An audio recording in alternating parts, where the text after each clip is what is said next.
Oh, I thought you wanted to be special.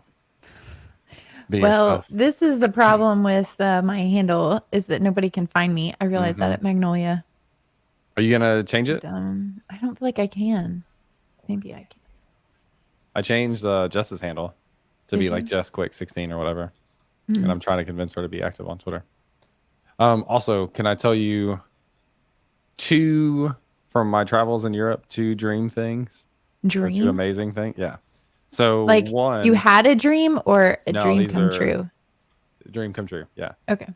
So I speak a good amount of Spanish. I have been studying French for 6 months now, like on Duolingo. So for what it's worth, like I wish I had more practical Mm. use cases, but and I've tried to speak in Paris twice, which is a lot of fun. We also studied German for like 6 months in 2020 when we were going to Germany. I haven't touched it since, but in Europe, we were there for Jess's events, and her teammates. One is British and lives in Spain, so she speaks Spanish. Her husband is German, so she speaks a decent amount of German. One of them is from Belgium, who speaks English, Dutch, Oh, is that Liz? German. Huh? Is that Liz? No, Liz is in. She's in Portugal. Oh, okay. She Um, is Belgian? What do you say? Sorry, I Belgian. Is derailed she your Belgian? story. I thought so, but I derailed your story. Keep going. No, no worries. I'm not sure. No, I think she's Dutch from the Netherlands. Oh, okay. Anyway, so Sam speaks German, Dutch, French, English. Ben was born in Germany, lived in England, now lives in Australia. So he speaks German, speaks a good amount of French. Anyway, like this whole mix of languages, and I'm a super big language nerd. So anytime I'm around someone that speaks a language that I want to learn more about, like I'm just constantly, how do you say this? How do you say this? Like just Mm. trying. And I feel like it could easily get annoying for people that like don't want to spend their entire day answering all my questions. But everybody was so into it. So we were all just like using whatever phrases we had in random languages at any given time. And it was so much fun because I could completely be like annoying and ask questions, and everybody was really into it and get to practice like the little bit of German. I remember the little like French that I know recently, and then throw in some Spanish too. So it was super That's cool. awesome. That's awesome. Very cool. All right, you want to know my second story? Yes, please. Are you envisioning our 8-hour flight, Amy? this is this is what it would be like. Okay, so I've told Jess like one day I want to be in a random place, like airport, somewhere random that's not tech related, and have somebody be like, "Oh, are you James? You do YouTube videos or whatever." Mm. Like that would be cool. Just one time, completely Yeah. random, like not at a tech event or like near a tech event. And so I was with one of my former teammates at All Zero, and we were in Berlin, and we were going to do a bus tour. And we're on the street, like where the bus like takes off, and we go up to the guy to do to buy tickets to get on the bus. And he's like, "Yo, do you do YouTube?" I'm like, "Maybe." And he's like, "Oh man," I'm like, he's like, "I watch your videos. Like I'm interviewing. I'm trying to get my first job, JavaScript." And Uh, then so we buy our tickets, and like that short conversation, he walks us over to the bus. The bus, like everyone is on the bus. They're like ready to leave to start the tour. And he's like, so I had this JavaScript interview question the other day. Can we talk about it? I'm like, yeah, sure. And I was like, does the bus not need to leave though? Like everybody is like already sitting on the bus ready to leave. And oh, he's like, no, funny. I know the driver. It's okay. So they like called the bus so we could sit on the streets or stand on the streets in Berlin to talk about a JavaScript interview question that he had. So that That was is my like awesome. one completely random person on the other side of the world that recognized me from That's awesome. YouTube. That's cool. Sweet. Really cool. I thought that Scott might have been on a flight last year. Where was I going? Didn't you tell me I that? think I was going. Yeah, and I took a picture. I think I sent it Mhm. to you, and we're like, no, that's not him. I was like, no, not Like, him. okay, good. I'm glad I didn't go up to him. He was dressed like how I imagined Scott would dress. Hmm. Scott will be. We talked about this the other day. He'll be in Oh yeah, that's London, right. by the way. I feel like Yeah. he's short. I don't think so. I don't know. Well, you met him, Brad. Yeah, I mean, I wouldn't say short, but I'm taller than him. How tall are Okay. you? I'm 5'11". Oh, okay. Brad, And you that's were about not how as tall as I thought you would be. Really? No, I don't know why. Yeah, I thought you would have imagined been you like would at be like least 6'. 6'2" or something. We're all about the same. All three of us are about the same height. I'm So tall. Amy, Did you're you know pretty this? tall. Yes. Yeah. All right. Yeah, James and I are about the same height. Mm-hmm. I'm trying to find my picture with Scott. I don't know where it went. I try and There we go. forewarn people because then if I don't, They don't have any I awkward meet them in reaction. person. Yeah. And also, I really want to meet Cassidy Williams in person. Same. Oh, she'll be at Render in Atlanta. Oh, which So we will see her there. I need to put that on my calendar. You know who's tall is Lee Robinson. He's very tall. Yeah. Oh, really? Yeah. How tall I've is heard he? that. Probably like 7 6'2". Yeah. Oh, that's how tall Henry is. Was he that tall? Yeah. Huh. I don't guess I paid much attention for like the hour that we got to see each other. Yeah. Margie's in the chat. What's up, Margie? Oh, I didn't realize we were live. Oh yeah. Let's talk about this. It's just because I'm Also- so authentic. I'm the same person when we're live. Live and not or- live. Yeah. That's what you say now. I also almost greeted Guzman until I realized he was here with That us. is Because I'm so used to you like being in the chat. AJC, Anthony, Joshua Campolo, Joshua, Oh, not look at Joseph, that. right? Found on the What'd you tallest say? person on the Redwood team. Oh, cool. How tall are you, Are you talking to Anthony? Anthony? Sorry. Yeah. All right, everybody, throw your height in the chat and welcome Mark. This will be today's game: is how tall is everybody in the development world? man. Oh, this is going to your Twitch also, Brad? Yes, it is. Yeah, I added my Twitch. I did a YouTube stream last time too, but I just don't like live content on YouTube, on my YouTube. Yeah, I've kind of gone back and forth. But the ones we've done recently have been gotten 1,000 or a couple thousand views, which has been nice. Which is And more than I maybe- thought they would do. Maybe I should, because I'm trying to get to that monetization point, and I heard gonna that the say, did live you hit- stuff is like really good. Did you hit your 1,000? I'm like 975 right now. I'm pretty Oh close. man. Okay. Yeah, we getting there. We're gonna push it.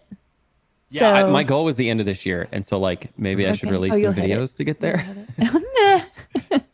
You know, Because that's cumulative view. Like, I forget. What's the 1,000 cumulative? Or You had to 1,000 have subs and then Yeah. like 1,000 subs. 4,000 500 watch hours. That's right. I said 400. 400.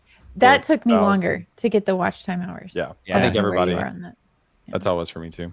Well, what's interesting, so Trevor, one of the guys we work with, he has a channel where he like hosts live events. He has a co-working space, and he does all these concerts. So has tons of hours of watchership or whatever you want to call it, because people will just watch the entire concert, but not very many people have subscribed. I bet that's just because it's like one-off things.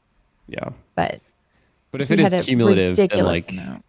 if it is cumulative, then just like straight up, the more content you put out, then you're bound to like amass, watch time much quicker.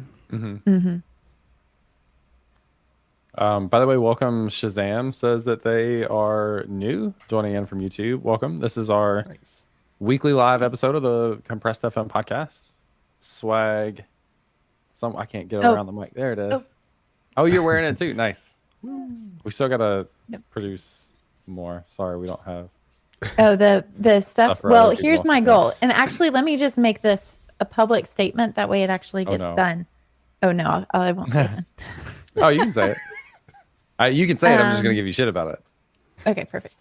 I would expect no less. So I'm speaking at Jamstack.conf, and Jealous. I'm talking about some of the stuff that James and I have done for the Compressed website. Oh, sorry, my dogs are going crazy in the back. So one of the things that I want to talk about is Snipcart, which means the store needs to be up. And if you wanted to do some of that publishing stuff of the audio player, all that stuff, we can try to pair and get it Yes. done before that. Let's do it. Okay, done. Yeah. I mean, just Committed. content for the talk. Done. Yeah. Love it. Well, one of the things that I struggle with, since we're, just shooting the breeze right now, is when I'm speaking, I always think I have more content than I actually do. And like it Do you was feel like easier. you finish early. Yeah. Really? Yeah. And it was easier at Magnolia JS because James and I were co-speaking, whatever. And so you were able to That was help fun. kind of fill in the gaps. Yeah. But That went like super smooth. super smooth. The smoothest talk I've ever given. So I well, take credit for that. Yeah, I give you credit for it. So Oh, well, now I feel bad for taking credit because I wasn't trying to be super serious, but I'll take it. I do give you credit for it though. Because I mean, there were moments where I was like, "Oh goodness, what's the time?" And you were able to just keep it rolling. So, and it took a lot of the pressure off being able to give a co-talk, knowing like if I bomb, at least I know James is going to carry it. Well, it was both like every transition back and forth was perfect. Like every time I finished a sentence, you transitioned both ways, like transitioned well, also from a timing perspective, but also from a relevancy perspective. It worked out really well. So I'm excited to do it again in November. Yeah. Well, I wish we had a flight together. I promise I wouldn't. If you change your flight, I won't annoy you the whole time, but it would be cool. Yeah, I probably won't change this flight. I know. Because it would be stupid expensive. But we'll do one in the future for sure. Do you want to come to Nashville to fly out to Texas? Well, I have to figure that out because Jess is going to Lisbon right before that. Lame. This is my jealousy. Are you looking at her right now?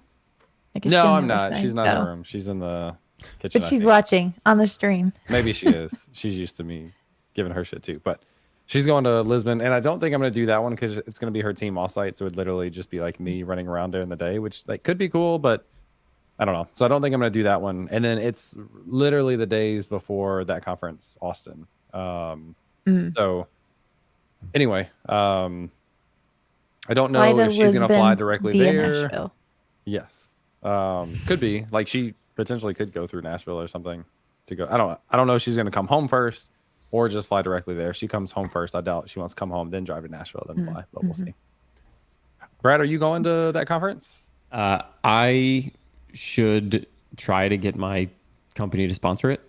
To sponsor it like overall like or sponsor you to no, go? just to go. Or like if y'all are just gonna be in town, maybe I'll just like Come hang see out if with I us. could just Yeah. go hang out. Yeah. Yeah. We're Because like gonna try to literally do that some is like live stuff too. right up the road. Yeah. Nice. Yeah. I mean, don't tell Clark, but we'll sneak you in if we have to. Yeah. That's what I'm saying. VIP. I did want to ask a question, then we can actually start. James, did you see that thing where like 70 cars caught on fire in Memphis? No, and you caught me like mid laugh at something else, so that's inappropriate. No. When was this? Just Maybe a week ago. I just saw randomly it caught like fire? on Twitter. I think Fox News put it out, or at least that was the handle that I saw it on. But there was like 73 cars at a pumpkin patch, and they thought that it got started by a cigarette that kind of got caught in the wind, but it caused like 73 cars to catch on fire and some of them explode. No, that feels like something I would have Okay. like seen on Facebook or something. Wow. Dang. Okay, we can start now. Now that we set the tone for the I feel like I should just sit back and No, I have let these you two really drive. awkward intros when you're not here. Do you want me to do the intro? Yes, I do. I mean I don't know how to do it, to be honest. It's been a long time. Cool. All right. Everybody in the audience ready? I don't know why I waited like there. Am I in the audience? I don't know. I waited like there was actually going to be an audio response. Or I was like, everybody in the chat. Yes, yes, yes. Yeah. Please respond. Make me feel better. All right. Well, welcome, everyone, to another episode of Compressed FM, a podcast all about web development and design with a little bit of zest. In this episode, we're going to talk about the most theoretical, highest level abstract title that I think we've had in an episode, which should be a ton of fun, which opens a lot of potential avenues and doors for us to talk about an average developer doing slightly above average things. Oh, you have it. I forgot. Wait for it. No. Wait for it. You want to do it live? You really can't hear it? Mm-mm. Okay, I won't worry about looking into it now. For people You want to do who it are live? curious, no, I do not. People behind the scenes that should have played our intro music, which we will add later on. I still want James to rap live. That's why I'm giving him grief. Yeah, we'll see. In this episode, we are joined by two amazing sponsors in Hashnode and Daily.dev. Hashnode is my favorite blogging platform for developers. It's where I take the posts that I put on my website and I cross-post them over to Hashnode every single time to get a better audience and engagement and all those things. And then Daily.dev is a browser extension that you can add to recommend articles relevant to you and your special interests in tech. And so that's something that Amy and I both use every day as well. So shout out to Hashnode and Daily.dev for sponsoring. Now, I am excited to welcome, it's always fun to welcome someone who's been attending and listening in to a lot of our live sessions in the past. But Erik Guzman is on again to talk about, we'll see where this goes, but average developer doing slightly above average things. Erik, welcome to the stream, to the podcast. I'm glad to be on finally. Why being in the chat and now I'm on the stream, so it's awesome. I know. Yeah, you probably had just as many acknowledgments in the podcast as a chatter as anyone else. So anyway, yeah, glad to have your support and have you on to be here for an official podcast episode. Woo. Do you want to do like your intro? Tell people a little bit about your background, what you do, what interests you have. Sure thing. So yeah, thank you for the introduction, James. I'm Erik Guzman. I am a full stack engineer. I've been doing web development for like 12 years now. I tell people I'm classically trained, which basically means I went to college, got a computer science degree, and learned that way. And started off doing Java initially, got laid off from that job, and then picked up Ruby on Rails from there, and been doing Ruby on Rails professionally ever since, so 10 plus years. And along that journey, done a lot of random things early on, and then picked up, I do plenty of side projects. I do Twitch streaming, and I stream my web development. I am a Microsoft MVP, which is like the professional like advocacy type of thing for VS Code tools. Oh, for VS Code tools? Yeah. And then that's a new thing, right? Yeah, it's like their web development, like their dev tools, like vertical, but like I got it under because of VS Code. That's awesome. And then I also make tools for Twitch. So I've one of the one that's part of my namesake is I've created a tool called Stream Closed Captioner that adds closed captioning to Twitch, and then also adds captioning to Zoom meetings, and can add captions to your OBS client too. Yep. I've got one question to kick us off that I think will be fun. So actually 2 questions. So give me your take. You said you're classically trained. I love that. Engineer. So you have a CS degree. So first question is, as you look back on that degree, how valuable do you think it was for you? And then the second question is, you went from Java to Ruby on Rails. What's your favorite stack to be in? So just a couple of questions to kick us off. Yeah. So I will say it was very valuable for me, and this is going to get slightly serious of the reasons why, and that's because I'm a person of color. I'm Latino, and I had no technical role models in my life. My dad was a used car salesman. My mom was kind of stay-at-home mom and worked in jewelry and kind of did other things. So I had no one technically to learn from. I learned how to I got interested in programming just playing around with my space page and playing around with CSS and Angel Fire and GeoCities. And then once I graduated high school, which I did horrible in, by the way, I wanted a reset, so I went to community college. And community college was a complete academic reset for me. And then they also had a tag program, so they had a transfer agreement that if you met all the credits and criteria, you basically had a reserved spot at a university. In this case, it was UCSD. I'm from San Diego, and I'm like, I want to do programming, I want to do computer science, and thankfully California has good financial aid both from the federal level and the state level. So I wrote out financial aid as much as possible and loans from there, and got my degree, and that would set the tone for my academic success. So that's how I got started, and it's very valuable. And people always ask the advice and stuff like that. I'm like, it depends on where you're coming from, honestly, on how you want to take your academic journey. But it doesn't matter as long as you get there. I also want to tack something on that's I don't know if it's relevant or not, but did we say Erik and I work together, which is awesome. But Erik, since he live streams, that's one of the reasons why Zeal hired him. So we had some employees that like saw his streams and wanted to hire him. And I remember Erik, when they were talking about doing your technical interview, I remember them asking in a stand-up, how do we do a technical interview when we've already watched him code for 2 hours?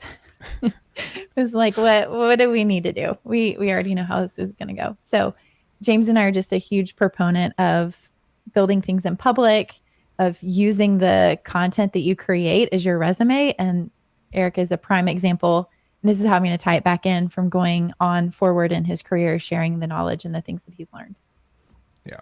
And that's why I say like I'm an average developer, because I don't do anything excel like relative to everyone else. I'm not like this like super like what people perceive as like the super great person that's, you know, out in public doing stuff. All I'm doing is I'm just building in public. I'm doing the exact same things I typically anyone else would do. I just build in public, and that's like led to people knowing who I am, which is like weird because I'm just any other developer, you know. I would challenge that, Erik, because I think you're great at what you do.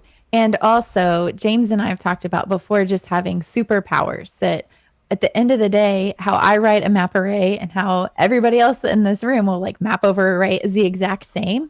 And so it's things like streaming and building things in public and how you teach other people and those special skill sets that you bring to a team that are your superpowers that might get you hired over somebody else. All right. And then to James' second question about the, so I've loved Rails for a really long time. Like, so Java was a struggle. Especially this was early Java too. and I think it might've been because of the way the job I had, because all I was doing basically bug fixes for an existing application that integrated with Eclipse, the IDE. And but Ruby on Rails was great because it just like it was so easy to use. It kind of triggered the imagination in terms of building stuff and letting me be creative. And I really still enjoy Ruby on Rails. I've experimented with, you know, JavaScript. I've done Express. I haven't experienced with the new full stack kind of like frameworks for JS all too much, other than like Redwood, because over at Zeal we're diving into Redwood. But the other framework that I really enjoy too is actually Phoenix, Elixir Phoenix, and my stream closed captioner was rebuilt from a Ruby on Rails to a Phoenix application, and I've just absolutely loved developing in that framework also. I got some questions around Ruby on Rails. I typically come from like a front end first perspective, and so I'm pretty curious to learn more about like how Ruby on Rails handles templating and like getting things to the browser. And once you're there, is there any kind of added interactivity like JavaScript to make the front end experience a little bit better or progressively enhanced? Yeah, so Ruby on Rails, like the initial setup for Ruby on Rails is pretty much standard MVC type thing, where it's like, oh, you got your controllers, you got your models, and they have a really rich model layer that's really easy to use. And then the templating is just HTML ERB, which is just integrated. And then that just leads to statically rendered pages.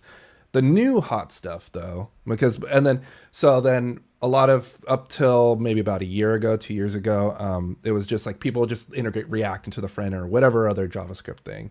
But the new hot stuff is like the Hotwire, right? Which is the live updating, live reloading, you know, server side rendering, pushing it to the browser. That's the new hot stuff that everyone's like really good. And it's a good transition. That's where everyone else seems to be going. And I haven't played with it too much because the Elixir framework or Phoenix framework implemented it first, and I've experimented with that. So I haven't had a chance to do that, and on our client projects haven't had an opportunity to do that because everything's already built with React for the most part. but it's that's the new cool kind of like live update things. I'm still a little apprehensive because I got burnt a little bit by Rails dealing with WebSocket connections and stuff like that, which is why I had to rewrite my closed captioning application to be in Elixir because WebSockets weren't that efficient in Rails. So I'm a little concerned at scale about that feature. Okay, that's awesome. And I'd be curious, like, how do you kind of put React, into like a Ruby on Rails application? Are you loading it through like a script tag on the front end, or can you like bundle it and send it down? It's loaded off of a script tag. Okay. So like there's All right. there's two versions. So there's two ways you can set up your Ruby on Rails application. You can use their built-in pipeline, or you can bundle it with Webpack. It can come with Webpack. Yeah. Webpack, I forget, I think it's like the gem is called Shaka Packer or something like that, like which is adds a veneer over Webpack for easy configuration, and then you can do your React development and stuff like that, live reloading, all type of experience through that, and then you're just building a React app and then doing API calls and stuff. Okay, that's awesome. Yeah, good to know that like Ruby on Rails really handles like a lot of the back end stuff easy, but you still have all the flexibility that you could possibly want on the front end, which is nice. Yep. That's interesting. You were kind of talking about trends of like where things are going, and I feel like the web development space is all over the map right now. Like we went through like the Ruby on Rails, like initially, like this is basically how we build web applications, and even getting into Node and Express and having templating languages like EJS or something like very similar paradigm. And then we started getting into like everything's going to go to the front end with React and Angular Vue, and even before that, like Ember and whatever other front end frameworks there were. And then it was like, all right, let's try to optimize this. And then we went to like the focus on static stuff, and then we were like, all right, static's cool, but we don't have enough flexibility to do all the things we want. So let's go back to the server to do some stuff and mix those things. And it's like it's this weird circle of, I don't know. My brother-in-law has always said, he's 9 years older, like things come back in waves. Like things from the 80s are now like super popular again, for example. And it's almost something similar in the web development space of like, now we want to do more stuff on the server. But I think the cool part about that is like now we just have more and more tools to be able to pick and choose when to do what based on specific needs of our application, which I think is kind of like, it's a lot to learn and be educated about, but it's kind of the prime spot to be in as a web developer. Yeah, one of the things that was kind of picking up a lot, and it's still picking up, is like the concept of serverless. It's like, oh, get rid of like you maintaining the server and stuff like that. Now you can go serverless. And then I gave a talk at ElixirConf talking about going from serverless to serverful using Elixir because of challenges with serverless. And so it's like, things, and then even all the frameworks and stuff like that, you can choose to do either go serverless or serverful and stuff like that. So before it was like everything serverless, and now it's kind of like, wait a minute, not exactly. Yeah, and now like there's this new thing coming in with all these edge runtimes, and I'm still trying to wrap my head around that, but it's just like they're close to the user, they're really fast, and it feels like serverless, and now entire applications can run there, like everything that Remix does just runs on the edge, which is wild. And like that's the framework that I'm kind of betting the horse on next in this next wave of like things moving back towards the server. Remix is kind of doing it for me. So Erik, we've got a question. I think our answers, at least Amy and I, are probably pretty set. But question is, what do you think of Svelte? And out of curiosity, have you used Svelte? Do you have an opinion on SvelteKit? I have not used Svelte yet. I've used Angular, I've used Vue, I've used React. I have not touched Svelte, although everyone I've talked to and stuff like that, really enjoyed Svelte. Like really enjoyed Svelte. I would say the one that I've enjoyed out of the three I've tried is actually Vue, in terms of like just kind of getting started in Bootstrap and stuff, because it's like that in between layer between Angular and React. And I've done professional development work in Angular, and I just couldn't get into it multiple times. I did develop professional development work with Angular 1, and then I did it in Angular when it was finally like Angular 5. Yeah. And both times I wasn't digging it too much. One of my favorite, one of my favorite talks at Magnolia JS was a guy that converted a React component to a Vue component, and it was a great way of showing the differences and comparing the two frameworks or libraries. What were you going to say, James?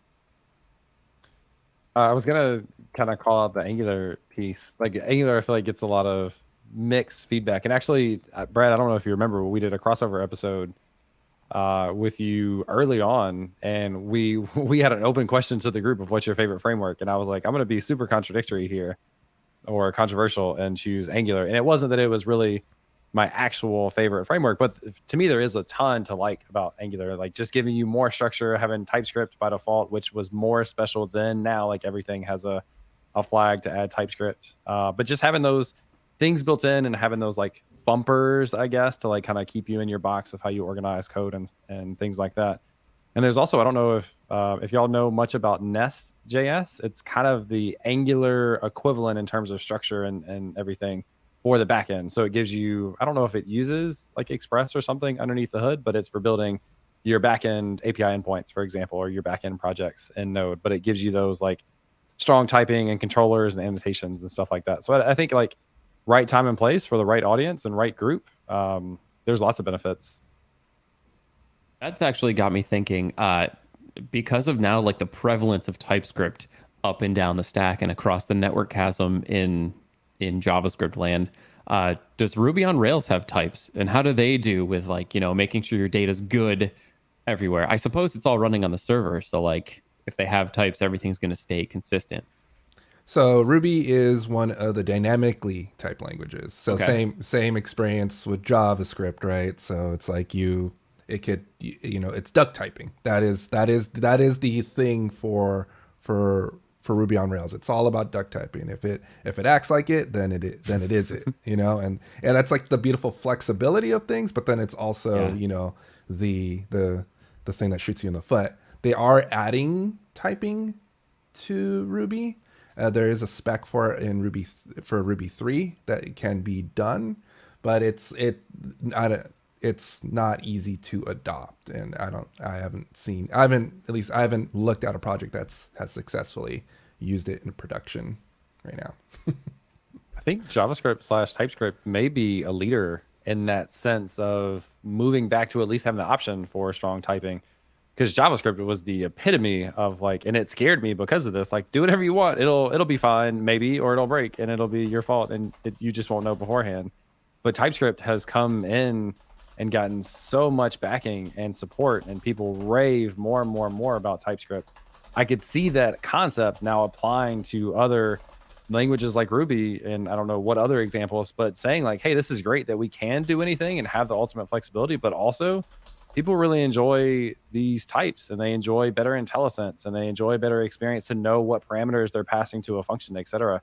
So I could see like the JavaScript TypeScript combination kind of being a leader of modernizing in that specific way some of these other languages and frameworks that people use every day.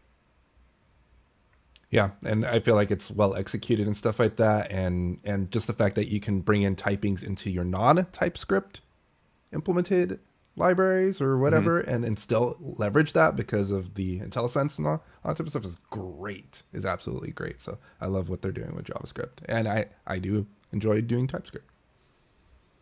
Yes. TypeScript, FTW.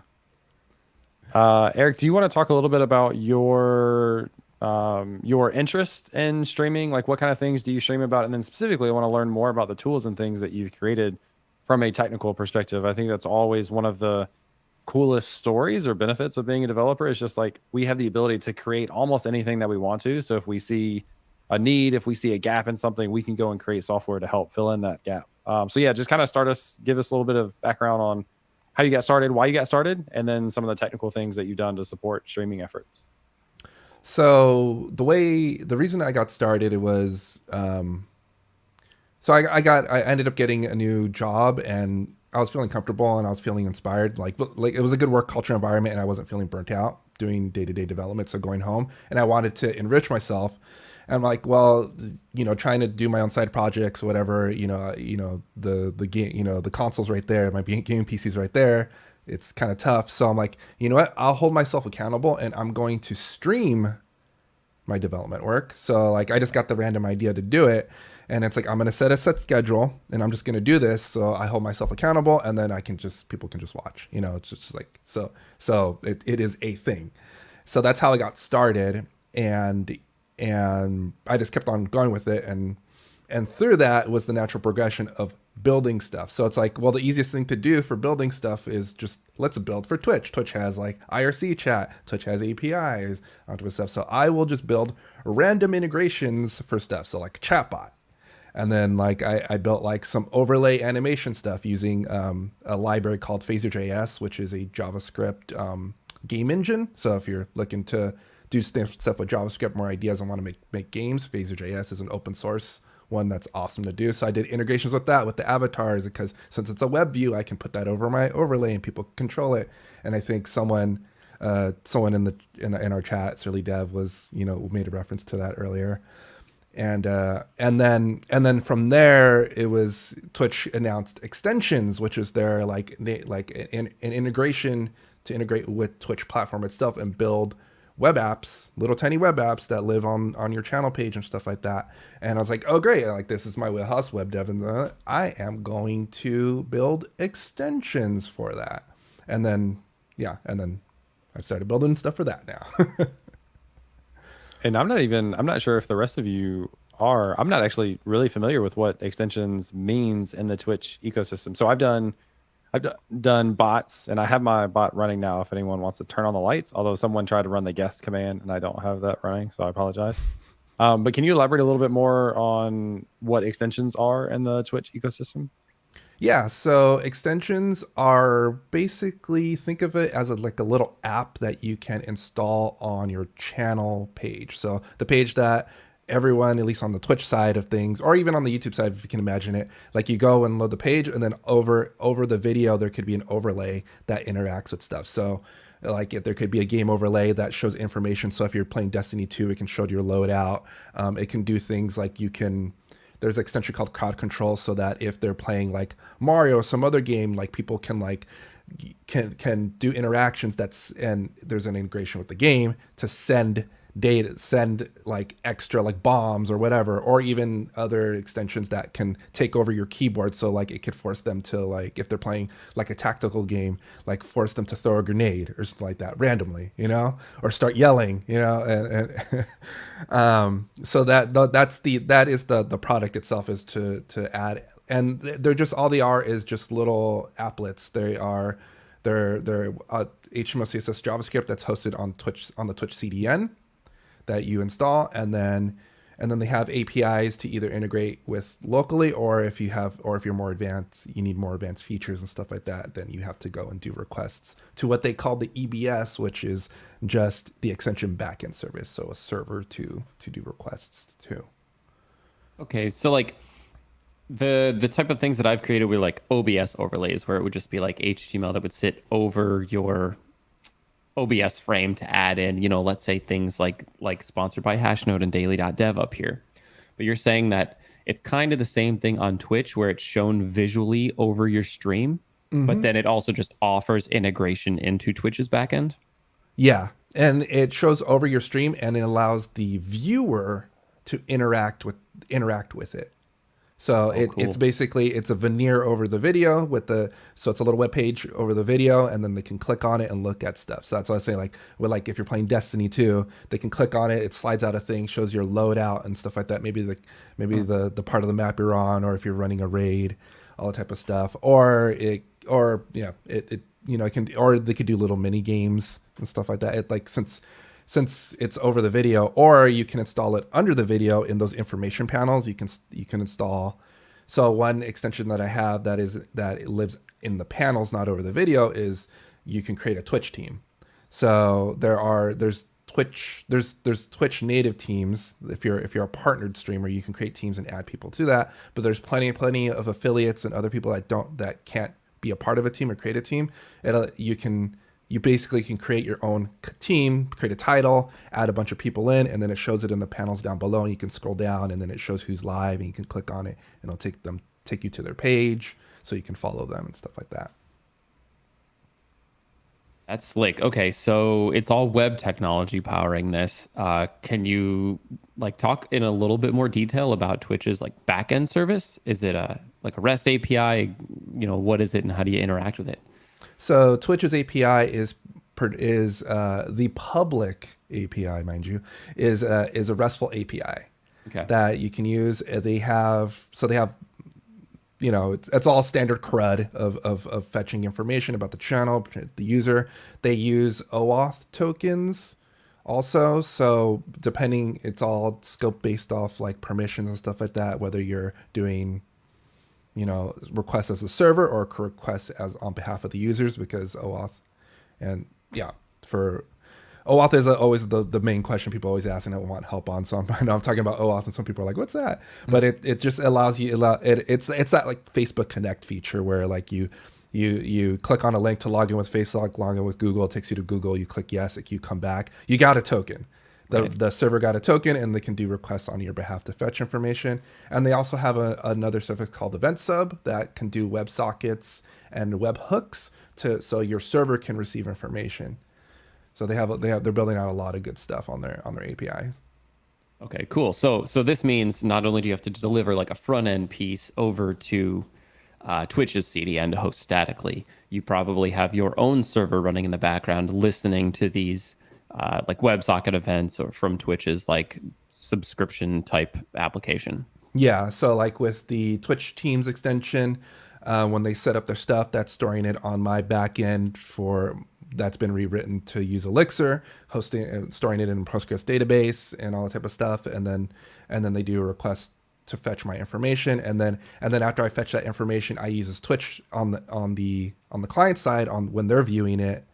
I do a request from my extension, that little web app, to Twitch's API to fetch who's live. I iterate through them, fetch who's live, and then sort the list based off of that. So I try to leverage as much of Twitch's API instead of having to do everything on the back end. And then the same thing with the closed caption extension. It's all driven by the back end, and that is a lot more complex, but there's a broadcaster that goes to a different dashboard and like activates it, and then it sends captions to the overlay or to the extension so people can see the captions over the video. So like let's talk about your hosting solutions. What'd you pick and do they cost you a lot of money each month? I know that the Stream Captioner is pretty popular.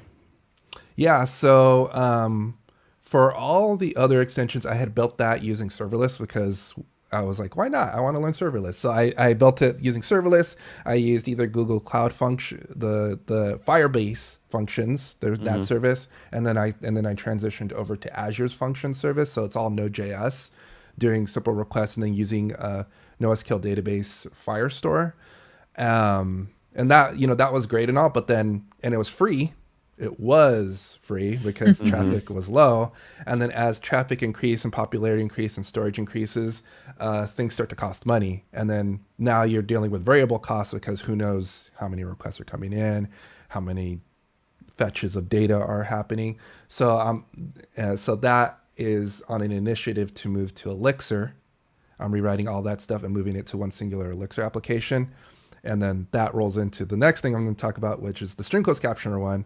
I wrote that in Ruby on Rails because I knew Ruby on Rails. I didn't know Elixir then, to bootstrap everything up, and that worked fine using WebSockets.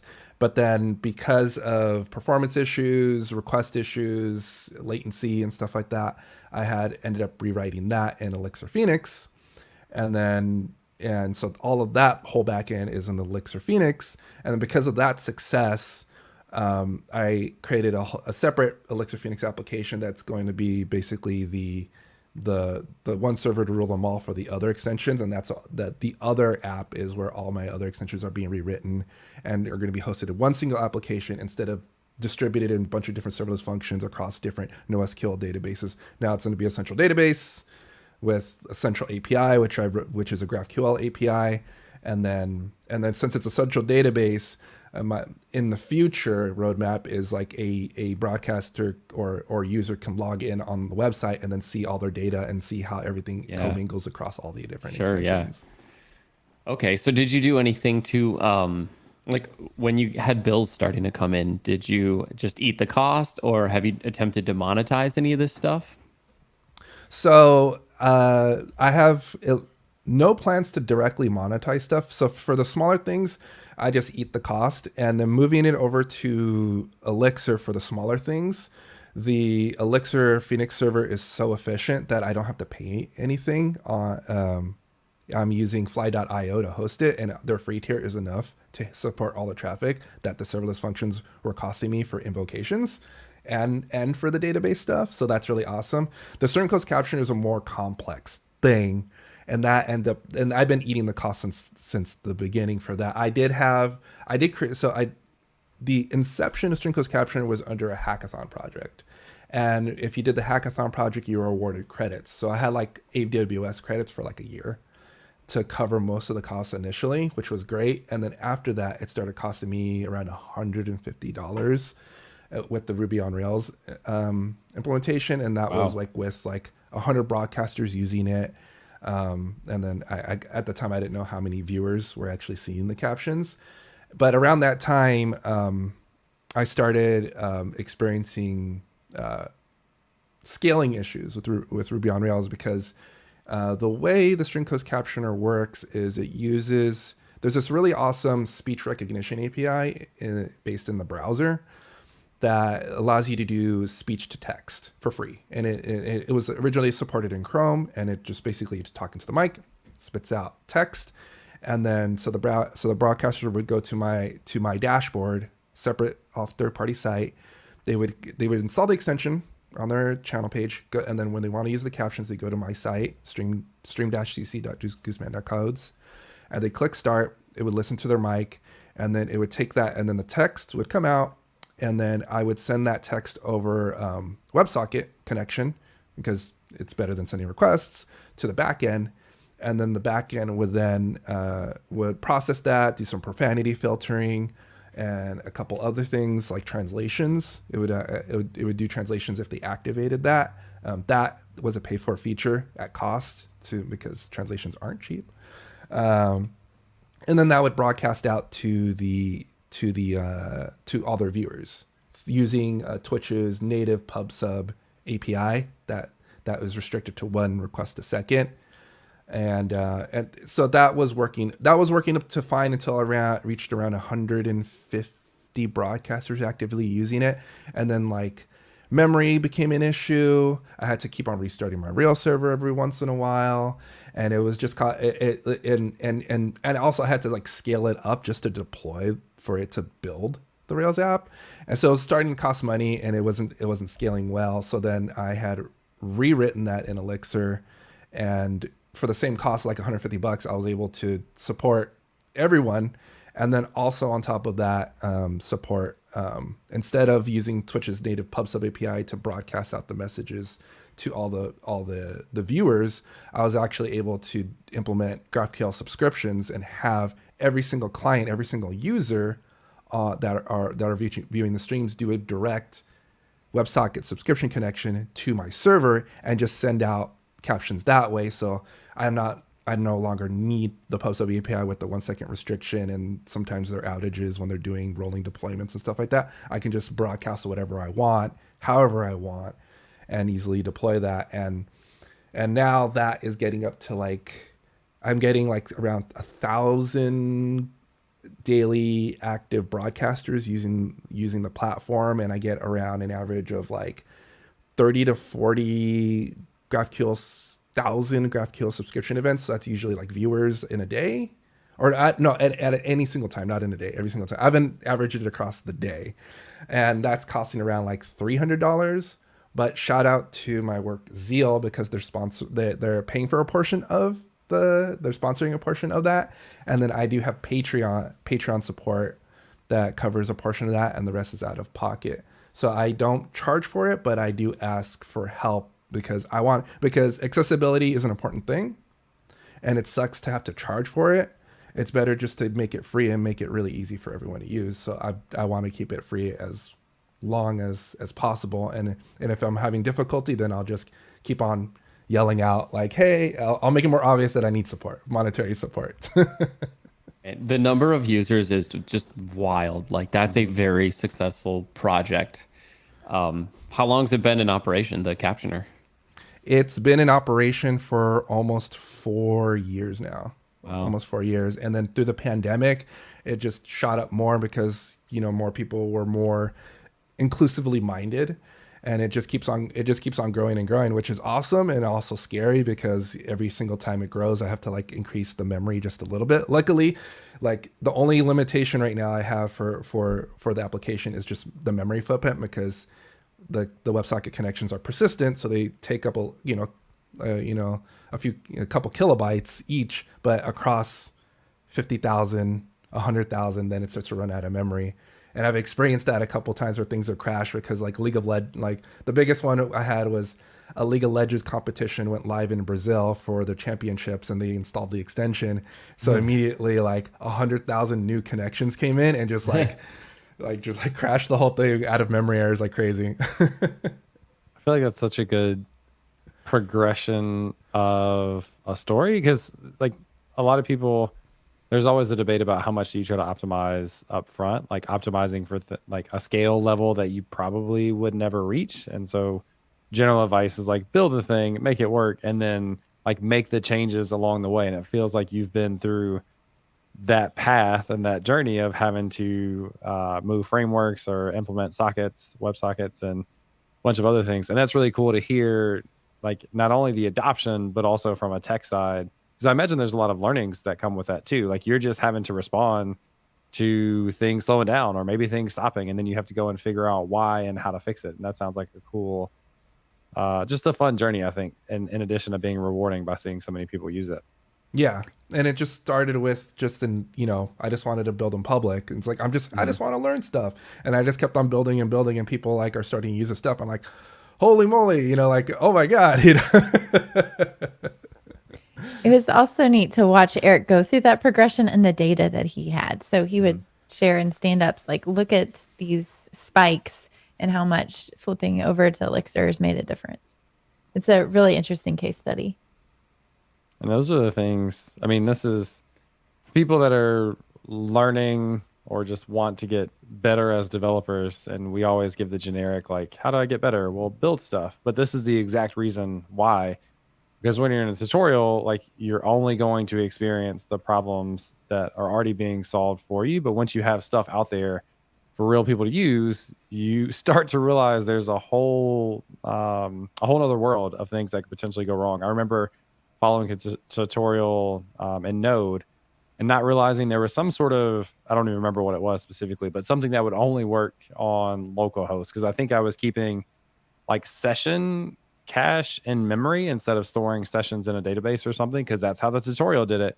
And then I deployed my website. I was super excited. I went to it and it crashed. I was like, oh no, I have no idea why this is happening. But that was then one of those learnings of like, there's just something different about having something actually deployed, having it in production, and then especially at this point, like having so many people use it, because then you start to find out a lot of extra things that you just hadn't considered before.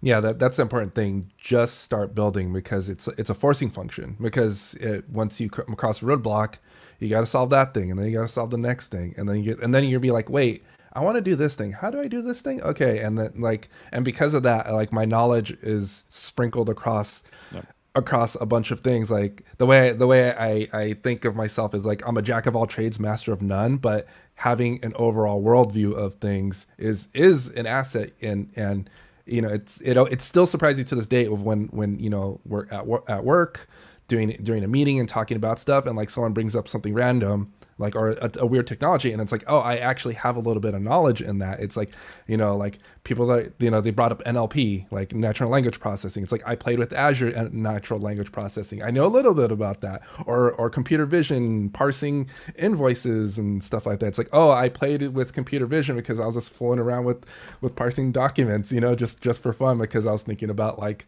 the idea of doing a Star Trek quiz website because none exists. Like, and yeah, I love it. And that's always, I don't know, like I've told people this a lot, like working on side projects and doing extra tutorials and things early on in my development career.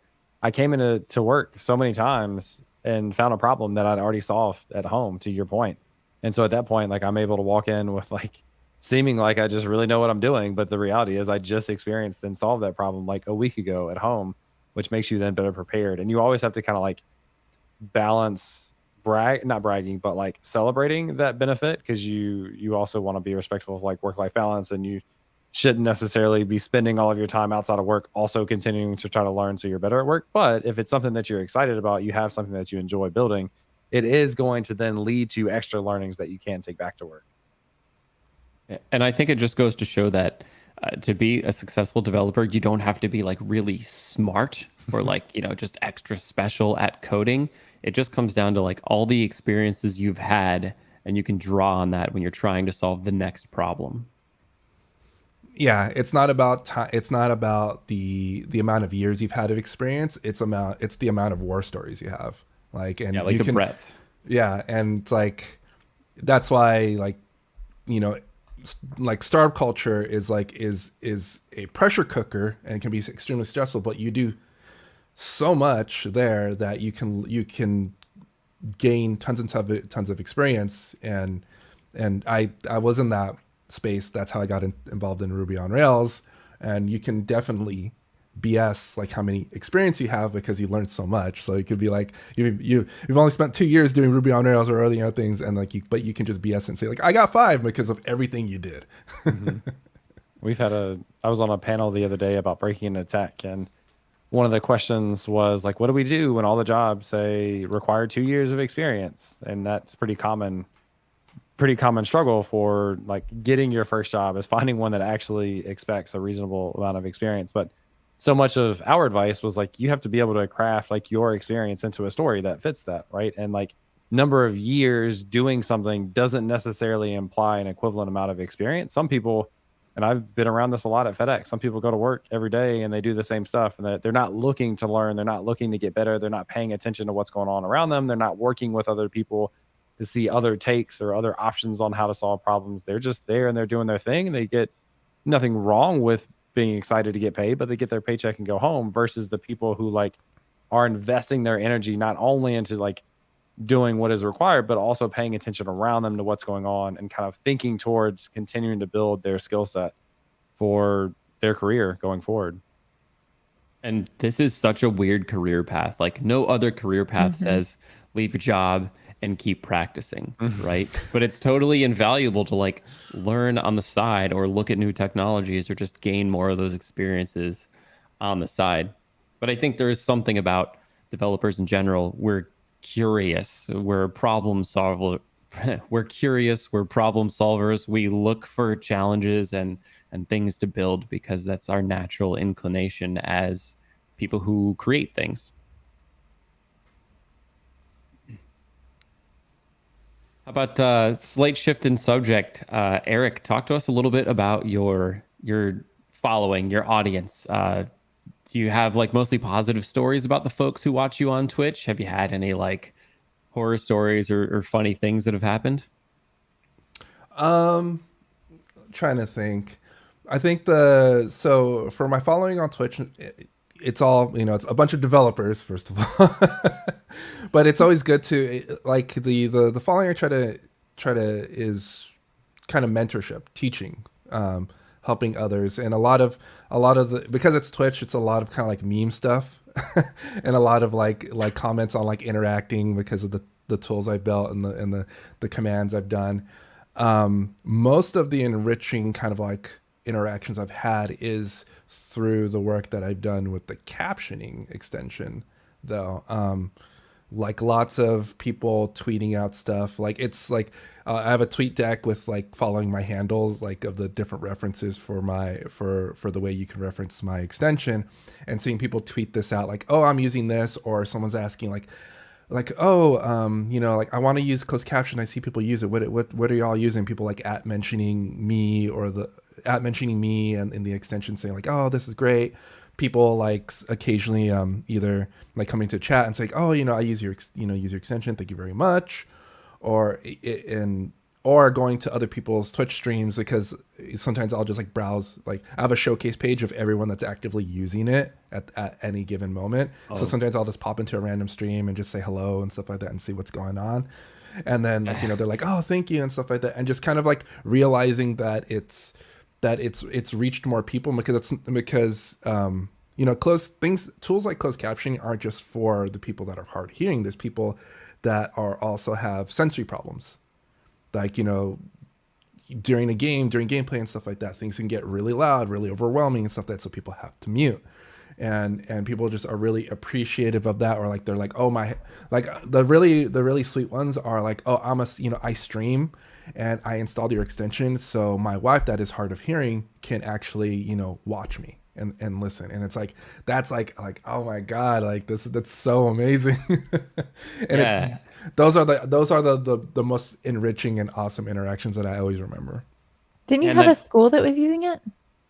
Yeah, there was that's how I ended up. I can't remember what university, but during the pandemic, there was someone that was familiar with the extension, the closed captioning through Twitch, and they're like, oh, you know, I'm a professor. I do Zoom meetings. I know Zoom has a captions sort of API thing. I'm wondering if you could integrate your tool with Zoom. I was like, okay, let's figure this out. And so in a week, it was like a simple REST API that you can just send text to. Like they give you the URL. You do the URL, you send text to it. You put the sequence of the text that's coming in. So like I guess it knows an order of what's coming in. And I did that like in a weekend and added it in. And yeah, like so there's a couple professors on the East Coast especially during the pandemic that were using it, and there are some people that are still using it now, because I have some New Relic statistics of when detecting when the activity's happening, and I can still see it occasionally spike during like, you know, 11 a.m. my time. Like I'm like, oh, and it'll last for an hour, so I'm like, oh yeah, it's a it's a professor using it for his class, and like that's really cool. That's really, really cool. That is super cool. That's always the huge rewarding thing for me, is seeing the positive comments and appreciation for content or an extension, etc. And it's funny, I joked about this in the chat, but you mentioned like you have a list of people using it and their channels, and you may go in and watch their stream. And I would be so tempted to be like, nice extension, I built that, you're welcome. Yeah, I know. So, like, not so humble brag.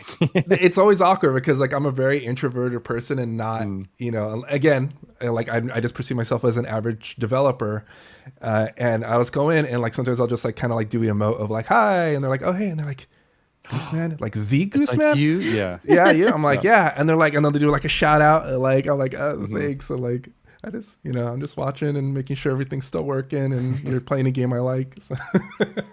You just gotta lean into it 100%. Yes. That showcase page is like genius. Like not only is it a great way to showcase your extension, but it's an insight into your users. And you just get to see how far the reach goes. Like, you know, you could see all sorts of different streams using it where you wouldn't necessarily think. It's not just developers, it's gamers or lecturers or all the different categories on Twitch that can take advantage of this. So it's got to just give you the warm fuzzies inside to be like, man, this thing is really making a difference. Yeah, it does. And I guess like the culmination to this day is like I did a panel discussion at TwitchCon talking about accessibility and inclusivity there, and it was on the last day, the last panel competing with the ending keynote. So there was only a lot of people there, but there was people there that you know, that thanked us and stuff like that. And it was really awesome.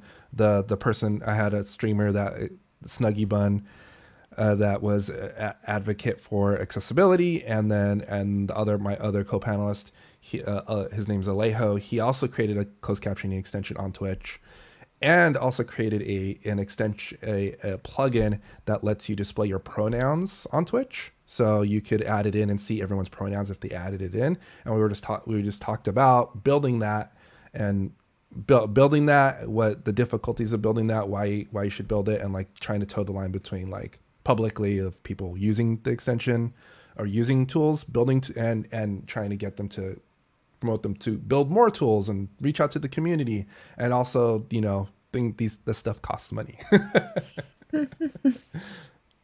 Yeah, and you should definitely be getting more money than just what it takes to keep the lights on for your extension. So definitely want to plug your Patreon and say if you want to support open source developers or people making tools for other people, please consider doing that. Yeah, and that's the weird thing to try to have to do now is I need to the thing I'm trying to do is I'm trying to more weave together myself and the extension, as before it was kind of separate. So now I have to think about branding and kind of weave it together to try to put more, associate the extension with the person, and then try to get sponsorships and stuff like that. So that was one of the initiatives I had at TwitchCon, is start to do a little bit of network and start asking a little bit of questions to figure out, how might I, get more sponsorship and stuff like that. I like it. Last question before you wrap up, or maybe just it's a opportunity for you. So we had a form field originally for a soapbox title. So if you had something that you wanted to talk about for 60 seconds or so, what would that be? And you put in the entry, learn, do, teach, uplift, which is very similar. I think we have a lot in common with learn, build, teach ideas. But do you want to talk for a minute about what learn, do, teach, uplift means to you? So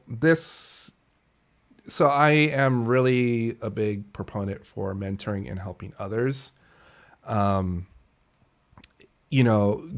out and learn, build, learn stuff. And as you're learning, and this has been kind of slightly the undertone of the whole conversations that we've been having, is go and learn stuff. Just go do it. If you're interested in something, go do it, or go learn about it. And then try to build anything with it. It can be silly. It can be a one-page thing, whatever it is. So yeah, just build on it. And then, after you build on it, talk about it, help others. And the thing that needs to, we won't get anywhere. The thing is, no one ever develops in a vacuum. We're all standing on the shoulders of giants. And the thing that makes everything better and the way it makes our community better is by helping others, advocating for inclusivity, and making sure that everyone is, don't be tribal. It doesn't matter what you're building with. Don't listen to tech Twitter in terms of what is the best framework? It is this and why and stuff like that. I don't know. It's hard to say, but it's just build stuff, learn stuff, build stuff, teach others how you built it. We all share that knowledge. Don't be tribal about it. It's not, I built this, you can't build this. I built this, you're stepping in my space. It's like someone else built a closed captioning extension. I'm not being I'm competing with him. I had him on a panel with me talking about it, and then I know a couple other people that build integrations for closed captioning, and we all helped each other. And that's what makes things better. I wouldn't be able to iterate and be where I'm at if I didn't get help from others. And, I had a tough time starting off in my career because I had to go, I had no one to inspire me other than, myself, and I had to go through school. I had to go community college to get a degree and stuff like that because I had no one around me. So try to be somebody that can help another person. Be that person that I didn't have around me. Try to be that person. And that's what I want to be too. I want to be that person that someone can have around to get help with and to help them build and to uplift them and make them grow, because people complain about there's if you look on tech Twitter, sometimes people complain about tech culture and stuff like that. It's like the way you wash away and the way you improve tech culture is by uplifting and developing the next generation of developers with the right principles in mind, instead of just keeping with the status quo. I love that. Rising tide lifts all boats, and it just, I think, says so much about somebody that gets petty about things. Like, that was my idea. They integrated my idea. And it's like, no, we're all making each other better. Everyone's better at the end of the day. you want another way to make people better, we're gonna. This is terrible. Pick We're gonna and move into plug? our last section of the something. day, where we're gonna do picks and plugs, where we each pick something that we've enjoyed recently, listened to, bought, watched, whatever, and then also a shameless plug for ourselves. Anybody want to kick us off with a pick and plug? I can start us off. Do it. So I will. I'm not sure if this has been plugged before, but I will plug Star Trek's Lower Decks. I absolutely love the show. If you're a Star Trek fan, watch Lower Decks. It is so hilarious, and it's a deep cut in many ways, and it's good storytelling. They loop back on old storylines and stuff like that, and it's always a great show to watch. And then this is by no means sponsored, but I found out that if you have, depending on your T-Mobile plan, if you have a T-Mobile plan, you can get a free year of Paramount Plus. So like that, we're taking advantage of that. So we'll be enjoying Star Trek content for at least a year for free. That's awesome. Is that your favorite Star Trek series? It is now my favorite. Before, my favorite was Voyager. Oh, yes. Yeah. I love Captain Janeway. And you have a specific plug that you'd like to share? Oh yeah. I guess I will plug my Stream Closed Captioner. So if you are in any caption solution, in fact, not just mine, but if you're looking, think about adding captions to your content. And if you're live streaming on Twitch or Zoom meetings and stuff like that, consider using Stream Closed Captioner or other captioning solutions, because there's plenty of people that are hard of hearing or have sensory sensitivities that need captioning, and you want to reach the widest audience possible and be inclusive to those audiences by adding captions to your videos. Very cool. Brad, Amy? Go for it, Go Brad. for it, Amy. Oh! Thanks. Fine, I win. I will plug. No, not pick. I'm picking the new Taylor Swift album. So that dropped like 2 days ago. I'm a huge fan. When Spotify comes out, I'm like her 0.1 listener of the year. So it's a proud stat. Fellow Nashvilleian. So, but go check it out. I think it's called Midnight. And then for my plug, I'm getting them mixed up. It's been so long.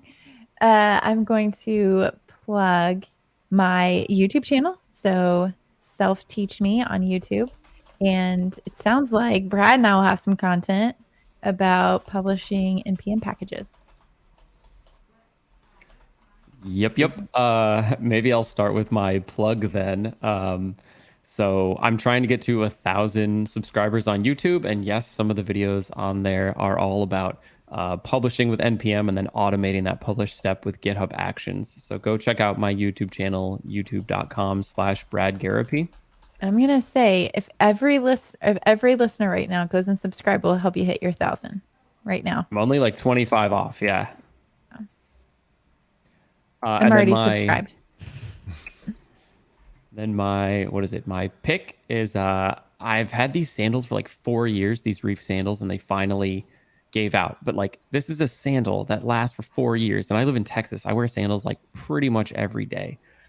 So I just got a new pair. I love them to death. The coolest feature on them is they have a bottle opener on the bottom. So like if you're ever out like drinking beers with friends and somebody has like a Dos Equis and they can't get the top off, you just take your sandal off, pop the top, and it's awesome. Yep, they're a San Diego company. I've been wearing them for like 20 years. Best. Does anyone like cringe though when you go to open their beer with your foot? Your shoe. Like it starts with like just amazement and excitement, and then they start drinking it and they're like, wait a second, your foot was probably on that. Mhm. Yeah, well, Whatever works. Yeah. So, All right, James, what do you got? Cool. So I am going to pick, don't have one specific, but a camera backpack in general. So I got just a camera like years ago for Christmas and we never really used it, to be honest, but got her a backpack with it, just like an Amazon one. It literally says Amazon on the thing, and it's got different compartments for lenses and different things. Also has a big pocket on the back for a laptop and stuff. And I took it with me on these past 2 trips, and it was really nice. So it's super, super big. I fit a ton of stuff in there. And then especially as I like start to take recording equipment with me, it works to have the different compartments for different pieces of recording equipment. It also has like hiking backpack straps. So it has a strap like around your stomach and then a strap around your chest, which helps when it's heavy and like for back issues when you're carrying it around. So anyway, so I've enjoyed that. I think when we bought that, it was like probably $30 at the time. So you can like search on Amazon and find one that maybe makes sense in it, separate from just a regular backpack, one that like specifically it has the compartments and is made for cameras. So that is my pick, and I guess I will... surprised you gave up your Costco backpack. I know. Yeah. Well, it was kind of I'm debating about trying to find a camera backpack at Costco. If they did, it would be the most amazing backpack in the world. Yeah. That would be the ideal scenario. Costco for the win. And for my plug, I'll plug my YouTube channel as well. Seems to be a good theme for us all. And someone asked in the chat, what is Amy's channel? It's Self Teach Me on YouTube. Brad is there a G in the middle or just Brad Garapy, right? Yeah, just Brad Garapy. Cool. I don't know why. What is your middle name? Richard, my dad's name. That'd be weird if there was a G then in the middle. Yeah, well, I don't know why. I guess I was just thinking G is just pick a letter of Garapy. Yeah. Anyway, so yeah, YouTube, James Q Quick on YouTube. Also, since I just said just pick a letter, my dad's told me a story about a friend that he had once that was not given a middle name, and on all the forms, sometimes it's a required field. What's your middle initial? So they just claimed the letter I, like I myself. Me. Technically, I don't have a middle name. Really? So I just default to my mom's maiden name. But yeah. Oh. That's like my wife is Mexican, and that's how it is. Like she didn't really have a middle name, so we just kind of used her maiden name as her middle name when we got married. Yeah, that's what Jess had a middle name, but her middle name is now her maiden name. That's what I did. Yeah. Yep. Team unity. And on that note, I think that is going to wrap up the episode. If you enjoyed it, you're listening on the podcast, make sure to leave a rating and review. Help other people find the podcast so that we can share all the cool stuff that we have with more and more people across the world. But thanks, everyone, for listening in. That's all we got. Dun, dun, dun. 3 names.